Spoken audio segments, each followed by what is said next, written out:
কাশিমবাজার স্টেশনে নেমেই মাত্র পায়ে হাঁটা 2 মিনিটের পথেই আপনি পৌঁছে যাবেন ব্যাসপুর শিব মন্দির। এই ব্যাসপুর শিব মন্দিরের ঐতিহাসিক গুরুত্ব কিন্তু অসীম। আর এখানে আজকে ব্যাসপুর শিব মন্দিরের সম্পূর্ণ ইতিহাস আপনাদের সঙ্গে শেয়ার করি। আর কাশিমবাজার স্টেশন থেকে নেমেই কিন্তু এই পথ ধরেই আপনারা খুব সহজে চলে আসতে পারবেন ঐতিহাসিক ব্যাসপুর শিব মন্দিরে। যা আজকে আপনাদেরকে দেখাবো এই মহাশিবরাত্রি উপলক্ষে কাশিমবাজার অঞ্চলের এই ব্যাসপুর মন্দিরের সম্পূর্ণ ইতিহাস। এটিই কিন্তু সেই ব্যাসপুর শিব মন্দির। পণ্ডিত রামকেশব দেববর্মন কর্তৃক 1811 খ্রিস্টাব্দে কাশিমবাজারের ব্যাসপুরে প্রতিষ্ঠা লাভ করে 57 ফুট উচ্চতা বিশিষ্ট এই বিখ্যাত ব্যাসপুর শিব মন্দিরটি।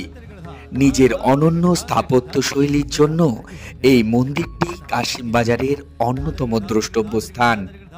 এই অঞ্চলে এই রকম সুউচ্চ মন্দির আর নেই বললেই চলে।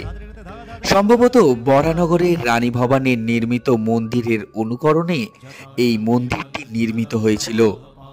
মন্দিরের প্রবেশপথে রয়েছে একটি এক বাংলা শৈলীর বারান্দা, যেটি টেরাকোটার অলঙ্করণে সমৃদ্ধ।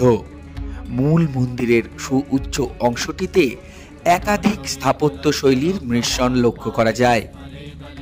প্রথম অংশটিতে পাকা কার্নিশ যুক্ত চালা শৈলীর মতো, দ্বিতীয় অংশটিতে রয়েছে পদ্মফুলের 8টি পাপড়ির বলয়, তৃতীয় তথা সর্বশেষ অংশটিতে রয়েছে 8 কোণ বিশিষ্ট গম্বুজাকৃতি এবং একদম মাথায় রয়েছে কলস ও ত্রিশূলপূর্ণ অবয়বটিকে দেখতে পুরো উল্টো পদ্মফুলের মতো।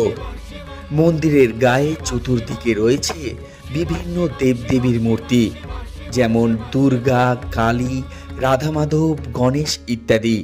তাছাড়াও রয়েছে সিংহ, হাতি, সর্প ইত্যাদি প্রাণীর মূর্তি। মন্দিরের প্রবেশপথে এক বাংলাটির গায়ে সুন্দর টেরাকোটার অলঙ্কার ফুটিয়ে তোলা রয়েছে। রামায়ণের রাম রাবণের যুদ্ধ, কৃষ্ণলীলা, বিষ্ণুর দশম অবতার, মহিষাসুর মর্দিনী প্রভৃতির দৃশ্যাবলী রয়েছে। রয়েছে ফুল লতাপাতার নকশাও। মন্দির সংস্কারের ফলে টেরাকোটার অলঙ্কারগুলি কিছুটা সাবেকিয়ানা হারালেও তার নিজস্বতা বজায় রেখে চলেছে। মন্দিরের গর্ভগৃহে রয়েছে প্রায় 5 ফুট উচ্চতা বিশিষ্ট কোষ্ঠী পাথরের শিবলিঙ্গ। স্থানীয় মানুষদের কাছে অধিষ্ঠিত দেবতা বাবা ব্যাসদেশ নামে পরিচিত। বাবা ব্যাসেশ্বর নামে পূজিত হন নিত্যদিন। তাছাড়া এখানে প্রতিদিন দিনে 2 বার পূজার্চনা এবং সন্ধ্যা আরতি ও কীর্তন হয়। শিবরাত্রি উপলক্ষে এখানে 7 দিন ব্যাপী মেলা অনুষ্ঠিত হয়। তাছাড়াও বাবার জন্মমাস তথা শ্রাবণ মাসেও বিশিষ্ট দিনেও এই ভক্ত সমাগম হয় এই মন্দির চত্বরে। আমাদের এই ব্যাসপুর মন্দির 350 বছরের মন্দির, পুরনো মন্দির। আমাদের এই মন্দিরে হাজার হাজার লোক আসে। শ্রাবণ মাস, গোটা শ্রাবণ মাস আমাদের প্রোগ্রাম হয়, পুজো হয়, নিত্য পুজো হয়, ভোগ হয় এবং হাজার হাজার লোকের প্রসাদ নেয়। এমনি তো ডেলি 12 মাসই পুজো হয় দুবেলায়। শিবরাত্রিরেও তো প্রচুর প্রোগ্রাম আছে 5 দিন ধরে এবং কীর্তন সব হয়, প্রসাদ বিলি হয়, হাজার হাজার লোক প্রসাদ খায়। ইঞ্চিতে বাড়ে এবং বছরে দিয়েছে এবং মহিমা আছে। প্রচুর লোক ফল পায় যা মানসা করে এবং সব ফলে কাজও হয়, ভক্তরাও আসে।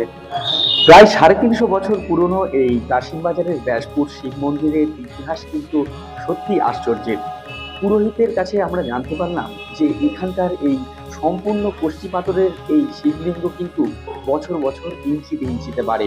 এটি আমি জনশ্রুতি বা লোকশ্রুতি বলে আগে শুনেছিলাম, কিন্তু বর্তমান সেবায়ত যখন বলছে যে এই ব্যাসপুরের কোষ্ঠী পাথরের শিবলিঙ্গটি বছর বছর ইঞ্চিতে বাড়ে, তাহলে তো এখানে কোনো সন্দেহের প্রকাশই।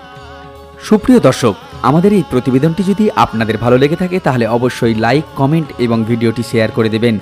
আর আপনি যদি আমাদের চ্যানেলে প্রথম এসে থাকেন তাহলে আমাদের চ্যানেলটিকে অবশ্যই সাবস্ক্রাইব করবেন এবং পাশে থাকা বেল আইকনটিকে প্রেস করে দেবেন, যাতে আমাদের প্রত্যেকটি ভিডিওর প্রথম নোটিফিকেশন আপনার কাছে সবার প্রথমে পৌঁছে যায়। ভালো থাকবেন, সুস্থ থাকবেন, দেখতে থাকবেন ফ্ল্যাট ব্লগ।